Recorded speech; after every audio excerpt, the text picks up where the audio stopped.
Hello everyone, in today's video I will show you how to delete videos in YouTube. I will show you easy steps to do it.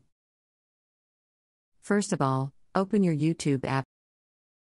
When your app is open, click on the bottom right profile button.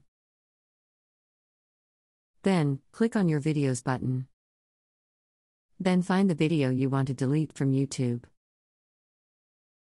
After you have found the video you want to delete, click on the three dots button on the right side of the video. After this, from the list, click on the delete button from there. Then, click on the delete button again. As you can see that the video is deleted.